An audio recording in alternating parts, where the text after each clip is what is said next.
"Daddy, why is she sleeping here?" the girl asked. The rich single father carried her home on Christmas Eve. Snowflakes drifted gently through the air, shimmering beneath the golden glow of New York's Christmas lights. The streets were alive with holiday cheer, families bundled in scarves and coats, couples laughing beneath strings of twinkling bulbs, and children pointing excitedly at shop windows decorated with snowmen and reindeer. The black Range Rover pulled up near a quiet bus stop just a few blocks from the Rockefeller Christmas tree. Michael Carter stepped out first, tall, and composed his dark overcoat brushing against his crisp navy suit. He extended his hand, and a little girl with curls the color of sunlight jumped down into the fresh layer of snow. "Stay close, sweetheart," he said gently, adjusting her white knit hat. "We'll go see the big tree, then head home for Cocoa." Okay, Daddy," Kelly beamed, holding his hand tightly. The city felt magical that night. Christmas Eve always did, but Michael's eyes were distant, as if the lights of the season could never quite reach him. It had been 2 years since he lost his wife, and though he tried his best to smile for Kelly, the hole in his chest never fully closed. They walked slowly past the glowing storefronts, Kelly chattering about Santa and how many cookies they should leave by the fireplace. But suddenly she stopped, her voice falling to a whisper. "Daddy, why is that lady sleeping there?" Michael turned to where Kelly was pointing the old wooden bench at the edge of the bus stop. There, curled up beneath the flickering bus route sign, was a young woman who looked barely 20. Her blonde hair was messy, tangled with flakes of snow, and she wore a pale, worn-out sweater that barely reached her elbows. In her trembling arms, she held something close to her chest. Michael stepped forward, a little squinting. It was a baby wrapped in a thin, frayed blanket. The infant lay still, cheeks red from the biting cold, tiny fingers poking out and trembling slightly in the wind. Michael's heart tightened. He instinctively reached for Kelly's hand to keep walking. They were just strangers after all. The city was full of stories you could not fix. But Kelly pulled back. "Daddy," she said again, more firmly this time, eyes wide. "She has a baby. He's so little. Daddy, he's cold." Michael looked down at his daughter. Her small face was earnest concern written in every innocent feature. For a moment, he hesitated, his breath visible in the frosty air, mind swirling between logic and emotion. Then something shifted. Without a word, he slowly bent down and began to unwrap the soft red scarf from Kelly's neck. She said nothing, just watched as her father stepped toward the sleeping girl. Kneeling beside the bench, Michael gently laid the scarf over the baby, careful not to startle either of them. The infant stirred slightly, lips moving in his sleep. Michael glanced up at the young woman. Her skin was pale, almost blue around the edges of her lips. Her arms clutched the child tighter, even in unconsciousness, as if instinctively guarding him. He reached out a hand and touched her shoulder lightly. "Miss," he said, his voice low but urgent. "Miss, you can't stay out here tonight." She did not respond. Michael leaned closer, his concern deepening, his voice breaking just slightly. "Please wake up." The wind blew a little harder, then sending a chill through his spine. In the distance, a chorus of carolers could be faintly heard singing "Silent Night." And yet nothing about this moment felt silent. He turned back briefly and saw Kelly watching him, not with fear, but hope. And that was all he needed. He turned back to the young woman still kneeling, determination settling into his features. "You're coming with us," he said under his breath, not quite sure who he was trying to convince, her or himself. Grace Miller awoke in a jolt of panic. The cold hit her, first sharp and biting. Then came the fear.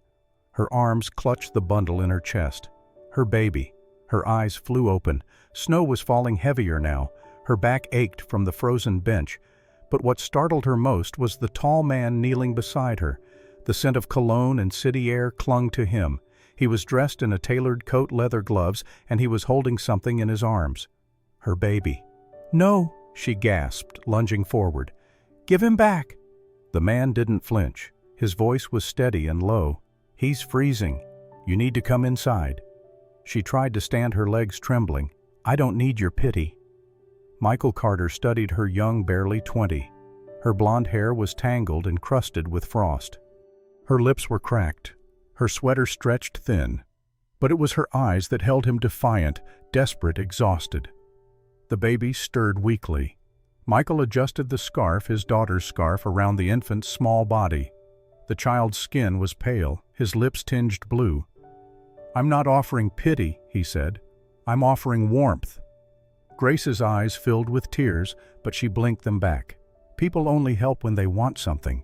I've learned that the hard way. A gust of wind cut through them. The baby let out a weak, wheezing cough, then another. Michael stood holding the baby tighter. "You can come or not, but I'm not leaving him to freeze." For a moment, Grace didn't move. Her arms ached for her son. Every part of her screamed to grab him back to run, but something in the man's eyes stopped her. They weren't cruel, they weren't suspicious, they were kind like a father's. She took a hesitant step. "His name is Noah," she whispered. Michael nodded. "I'm Michael. My car's nearby." She glanced at her soaked shoes, then back at her baby, swaddled in a scarf that wasn't his, held by a man she didn't know. But her feet moved. She followed. Inside the Range Rover, the world felt surreal, warm, too quiet. Grace curled up in the back seat, watching every move as Michael adjusted Noah's blanket. A little girl peeked over the seat, watching her with wide, curious eyes. "She's so young," Grace murmured. "She's 4, Michael replied, catching her gaze in the mirror. "Her name's Kelly." Grace nodded. "She's beautiful." For a moment, silence settled. Then Kelly asked softly, "What's your baby's name?" "Noah," Grace said. Kelly smiled. "He's really tiny, like a snowflake." Michael's eyes flicked to the mirror again. Grace was staring out the window, but he saw the shimmer of tears she wouldn't let fall. Grace had once believed in fairy tales before her life dramatically fell apart.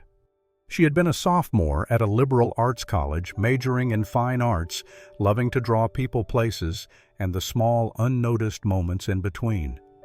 Her professors consistently praised her work. Then came the boy, his empty promises, the mistakes, and the test that turned devastatingly positive. When she told him the news, he simply disappeared from her life. When she confided in her family, strict religious and unbending, they delivered an ultimatum. "You've brought shame into this house," her mother had coldly declared. "If you keep the baby, you leave." And so she left. No job, no money, no support, just a child she hadn't been ready for and yet couldn't bear to abandon. She bounced between temporary shelters, eventually finding herself on the unforgiving streets.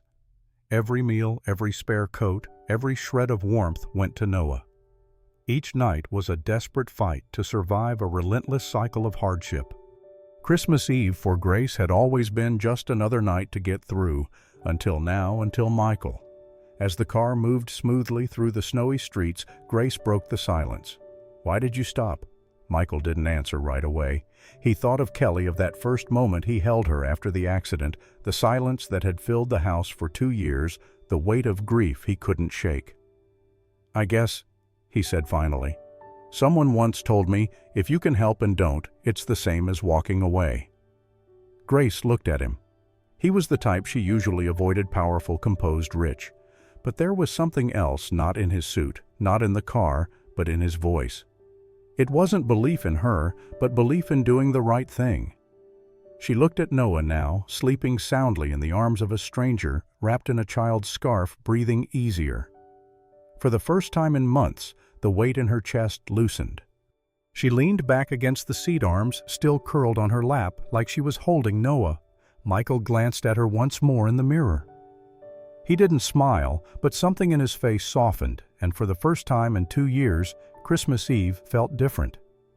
The elevator doors opened to reveal the top floor of one of Manhattan's most exclusive high-rises. Grace had never seen anything like it. Warm light poured across polished hardwood floors. Floor-to-ceiling windows showcased a sweeping view of the snowy skyline. In the corner stood a towering Christmas tree glowing with gold and red ornaments. It looked like a scene from a movie. Her breath caught. Michael stepped out carrying Noah. Kelly skipped ahead, calling, "Come on, this is your room, baby Noah." She disappeared into a guest room, turning on a soft night light shaped like a moon. A small bassinet stood nearby, unused since Kelly was a baby but spotless. Grace hovered in the doorway, arms crossed tightly. She didn't step inside. Michael noticed. "You're safe here," he said gently. "Take the room. Rest. We'll talk in the morning." Grace gave a small nod. Once he left, she sat on the edge of the bed, still in her coat. After a moment, she laid Noah in the crib and sat beside him, one hand resting on his chest. It was the first night she didn't sleep with one eye open. The next morning, Grace rose early. She found the laundry room by accident and washed Noah's blanket and her sweater, which still smelled faintly of the street. Then in the kitchen, she wiped the spotless counters and made a simple breakfast: eggs and toast. She was rinsing the dishes when Michael walked in, still in his robe. "You're up early," he said, surprised. Grace shrugged lightly. "I work for what I use always." He looked at her for a moment. There was no bitterness in her voice, only quiet dignity. "I'll make the coffee," he said. Later that morning, Mrs. Margaret Hill arrived. She had worked for the Carters for over a decade. Practical, sharp, and loyal, she immediately noticed the extra dish in the sink, unfamiliar footprints, and the faint scent of baby powder. She found Michael in his study. "Sir," she said quietly, "we have a guest." Michael nodded. "Her name is Grace. She and her baby will be here for a while." Margaret frowned. "You do not know her. What if she's just after your money? It happens especially to men like you."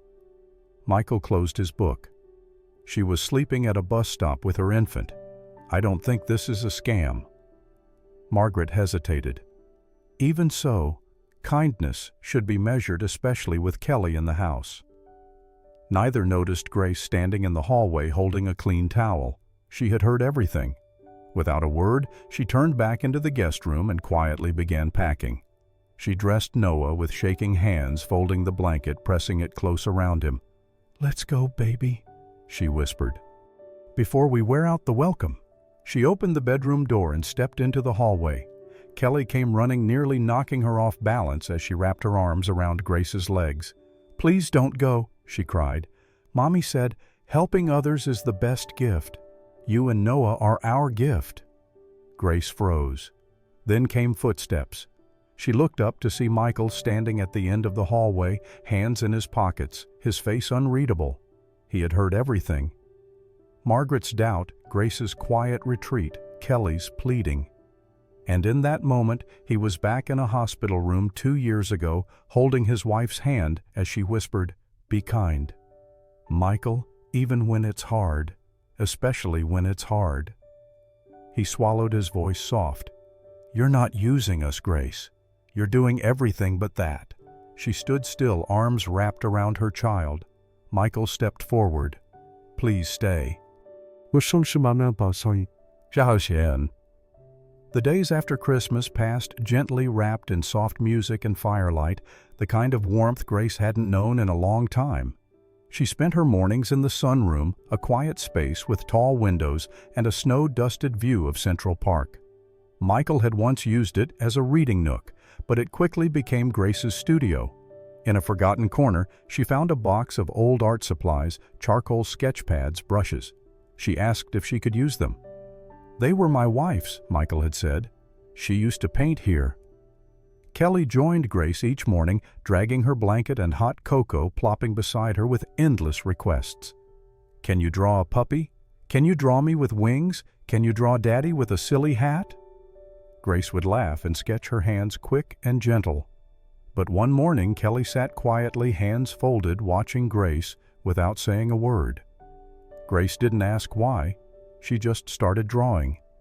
That night, Michael came home to Kelly, running into his arms.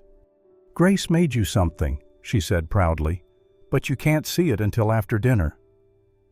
Later in the sunroom, Grace was tidying up her sketches when Kelly handed Michael a folded piece of paper. He opened it and froze. It was a drawing of him and Kelly beside the Rockefeller Christmas tree. He was kneeling, tying her shoelace, and Kelly looked up at him with a tiny hand on his shoulder. Warm lights surrounded them like a quiet halo. Michael stared at it for a long time. "I didn't even know you saw that," he murmured. Grace, standing near the window, said softly, "I notice things people forget to see." He looked at her, really looked, and something passed between them. Silent, honest, unspoken. 2 nights later, over breakfast, Michael looked up from his coffee. "There's a charity gala this weekend. Would you go with me?" Grace blinked. "Me?" He gave a small smile. "You'd be saving me from a lot of awkward conversations." She hesitated. "I don't exactly have a dress for something like that." "We can take care of that," he said simply. On the night of the event, Grace wore a deep green dress, simple, elegant, her hair curled loosely around her face. The only jewelry she wore was a small silver pendant that Kelly had begged her to borrow. They stepped into the grand ballroom, and Grace instantly felt every eye on her. She stayed close to the edge of the room, quiet, observing. Michael introduced her to a few people. She smiled politely, nodded where needed, but mostly kept to herself. Later, standing near the dessert table, she held a glass of wine she hadn't touched when a woman's voice cut through the noise. "Well, if it isn't the Christmas charity case turned date."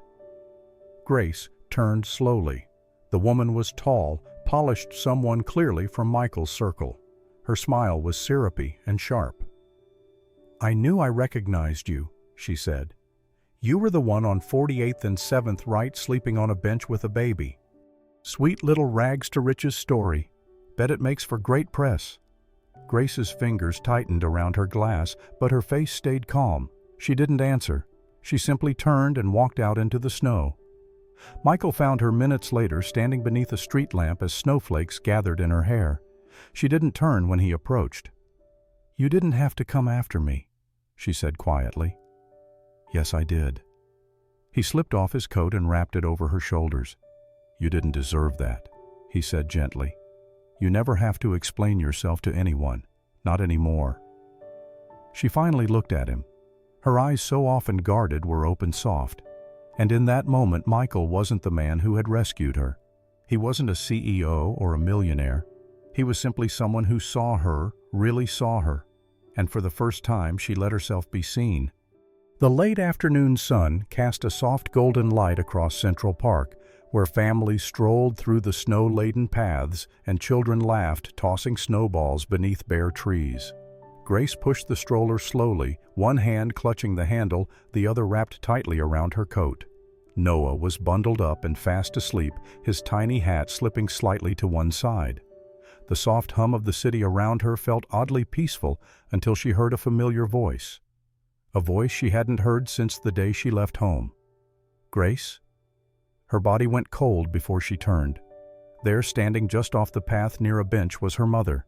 Same pristine posture, same tailored coat, same eyes, sharp, unreadable. Grace's breath caught in her throat.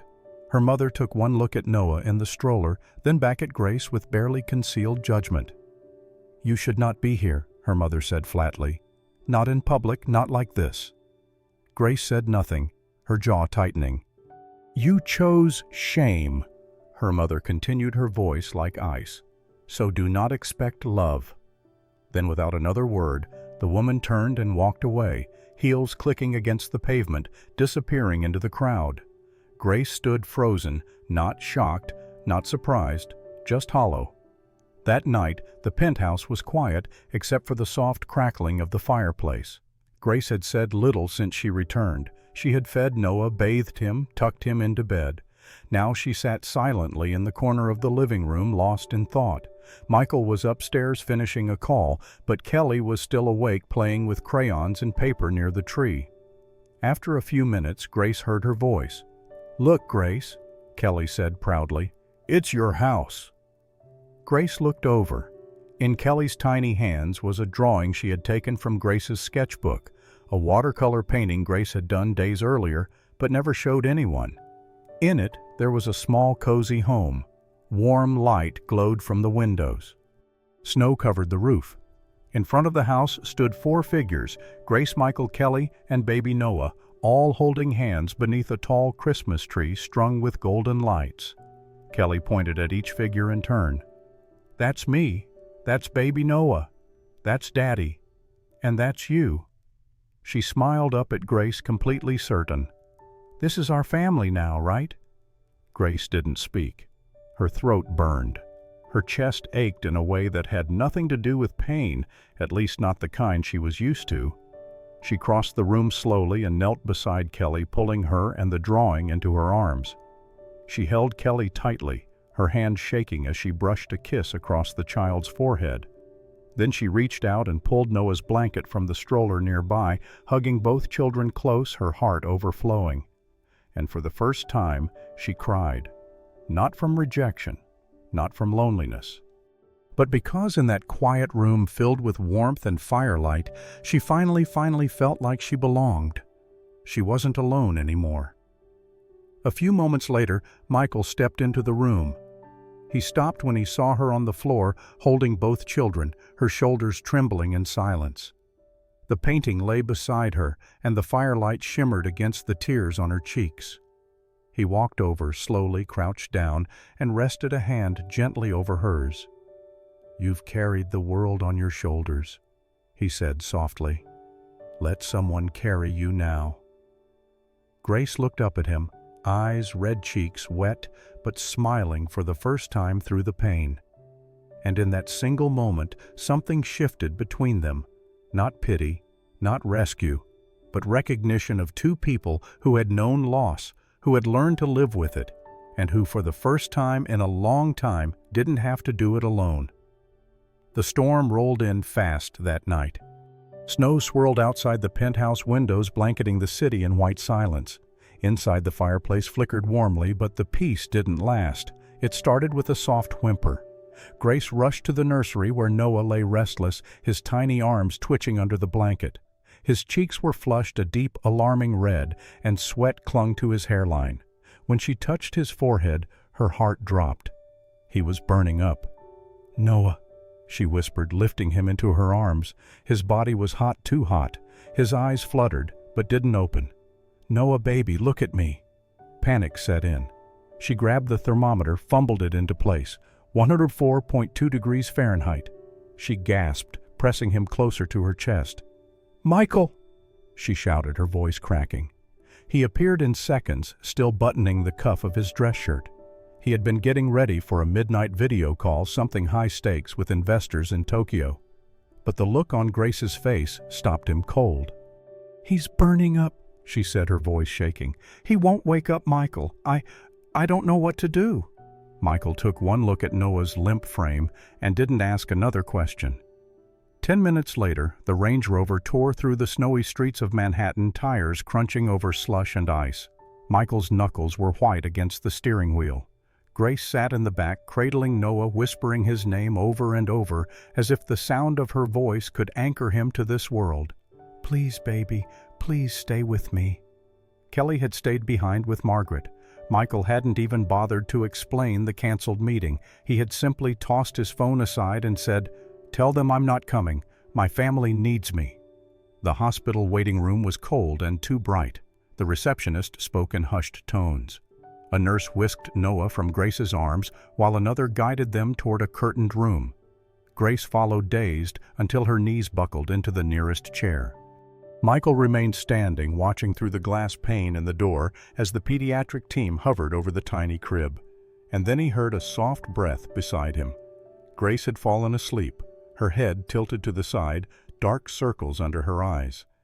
Exhaustion had finally won. Michael turned. He reached into his coat and gently placed it over her shoulders. Then, with the softest touch, he pushed a lock of hair behind her ear. She stirred, but did not wake. He knelt beside her. "You're safe now," he whispered, "and so is he." He turned back toward the window, staring at the tiny boy now wrapped in medical blankets, an oxygen mask gently placed over his nose. Michael walked into the room, pulled up a stool, and sat beside the crib. The machines beeped steadily. Noah looked even smaller now, his hand barely the size of Michael's thumb. Michael reached out and took the baby's hand in his own. It fit perfectly. He sat like that for a long time. He didn't speak, didn't move. He just stayed holding on as if by sheer presence alone he could anchor Noah back to health. Not once did he think about the meeting he had missed. Not once did he regret it. Because in that moment it didn't matter if Noah was his by blood. What mattered was that he was his by choice. Hours passed. The snow outside continued to fall in thick silence. Grace stirred awake eyes fluttering open to the sterile lights above her. She looked around in a daze and then spotted them. Michael asleep now, sitting in the hard plastic chair beside Noah's bed, his head resting against the wall, one arm still draped protectively over the crib. She covered her mouth with one hand, the tears coming fast and quiet, not because she was afraid, but because for the first time since Noah was born, someone had stayed. The days after Noah's fever broke felt like waking from a long, dark dream. He was back to his babbling, smiling self, and Grace barely let him out of her arms. Relief slowly replaced fear. The hospital stay had shaken her, but something deeper had stayed with her. Michael had stayed without question or hesitation. That kind of loyalty was something she had never known. One crisp morning, as the snow outside began to melt into slush, Grace stood in the kitchen making coffee. Her voice was calm but sure. "I should start looking for work." Michael looked up. "You don't have to rush." "I want to," she replied. "I need to earn my way." He nodded, recognizing something in her tone, a quiet strength. Grace didn't survive by depending. She survived by standing. He didn't press further, but something in his mind had already shifted. 2 weeks later, he took her to a small art gallery tucked between shops on the Upper East Side. The sign above the door read, "Miller & Cosi Art Studio." She stared. "Miller?" she asked softly. "Just go in," he said with a small smile. Inside, golden lights bathed the walls. Jazz music played low, and every piece of art hanging inside was hers. Sketches, watercolors, studies of the city and people. And there, under a spotlight, was the painting of Michael tying Kelly's shoelace beneath the Christmas tree. "I don't understand," Grace whispered. "I remembered something you said," Michael replied, "that you didn't just want to paint, you wanted to share what you see, so I bought this place. It's yours." Her voice trembled. "Michael, I can't accept this." "You already did," he said gently. "Every time you picked up a pencil, every time you saw what others missed." People began arriving, friends, locals, supporters. Champagne glasses clinked. Grace stood near the corner, overwhelmed, her heart racing. Then Michael stepped forward to address the room. The crowd hushed. "Thank you all for being here tonight," he began. "It's not every day we get to witness something as rare as this. Not just talent, but true heart." He turned to Grace. "This is Grace Miller, the artist, the mother, and the woman who reminded me what love really is."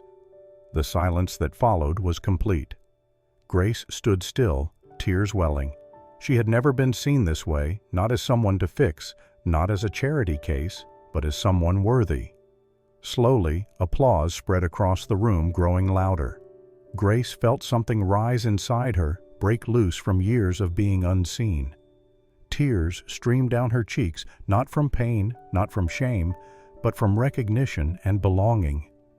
Later that night, long after the guests had gone, Grace stood in the gallery alone, gazing at her painting. Michael stepped quietly beside her. "I meant every word," he said. She turned to him, her heart full. He stepped closer. "You gave even when you had nothing. You made a home for your son. You reminded me what it means to feel. That's not something people just do." Her voice was barely a whisper. "Why me?" He smiled, warm and steady. "Because you never asked to be seen, but you let me see you anyway." And this time, when she leaned into him, it wasn't with fear. It was with love. It was with trust. It was home. The snow fell lightly like confetti from the clouds, dusting the trees and hedges of the garden in a gentle shimmer of white. It was Christmas Day, exactly 1 year since that night at the bus stop, and everything had changed. The backyard of the Carter home had been transformed into a winter wonderland. Twinkling lights lined the wooden fence, and a fire pit crackled softly nearby. A long table was set with art supplies, brushes, palettes, paints, and thick paper. Kelly had insisted that this Christmas, instead of gifts, they would all paint memories. So that was what they were doing. Michael sat beside Grace on the bench, a warm plaid blanket thrown over their laps. Noah, now just over a year old, sat nestled between them, giggling as he smeared blue paint across his little fingers. Kelly stood at the table, her tongue poking out slightly as she concentrated on drawing a house with 4 stick figures under a Christmas tree. One taller one with curls, one with a ponytail, and one very small with a big smile. Grace glanced at her daughter's work, a soft laugh slipping from her lips. "You're getting really good, you know." "I learned from the best," Kelly said proudly, without even looking up. Grace smiled. Her cheeks flushed pink in the winter air, her golden hair catching the last rays of the afternoon sun. The light danced around her, making her look like something out of the very stories she used to only dream about. Michael turned to look at her, and for a moment he forgot everything else, the business meetings, the losses, the years of loneliness. All he could see was this Grace, radiant with joy, Noah safe and warm in his arms, Kelly laughing under the sky. The kind of peace that doesn't come from perfection, but from healing. Then Kelly's voice broke through the quiet. "Daddy?" Michael looked up. "Are we a family now?" The question hung in the air for a moment, soft, simple, but echoing so much more than it seemed. He looked at Grace, at Noah, at the little girl who had asked that question once before long ago, pointing at a stranger on a bench and unknowingly changing all their lives. He pulled them all closer, Grace against his side, Noah cradled to his chest, Kelly wrapping her arms around them. He smiled, his voice steady and full. "Forever, sweetheart, forever." As the sun dipped lower, casting golden light across the snowy yard, the 4 of them stayed close, brushes in hand, hearts in sync. There had once been 4 broken pieces scattered in different places across the city: a grieving man, a lost young woman, a motherless child, and a baby born into uncertainty. But somehow, by grace or fate or something in between, those pieces had found one another. And now they fit perfectly. Together they painted a picture of home. Sometimes the most unexpected moments lead us to the people who were meant to change our lives. Michael, Grace, Kelly, and little Noah weren't perfect, but together they found something far more powerful than perfection: belonging, love, and healing. This Christmas, may we all remember that kindness is never wasted and that sometimes a single act of compassion can build an entire family. If this story touched your heart, don't forget to like, share, and subscribe to Soul-Stirring Stories, where we bring you true tales and heartwarming fiction that heal, inspire, and remind us what really matters. Until next time, take care and keep your heart open. Subscribe now to Soul-Stirring Stories for more stories that touch the soul.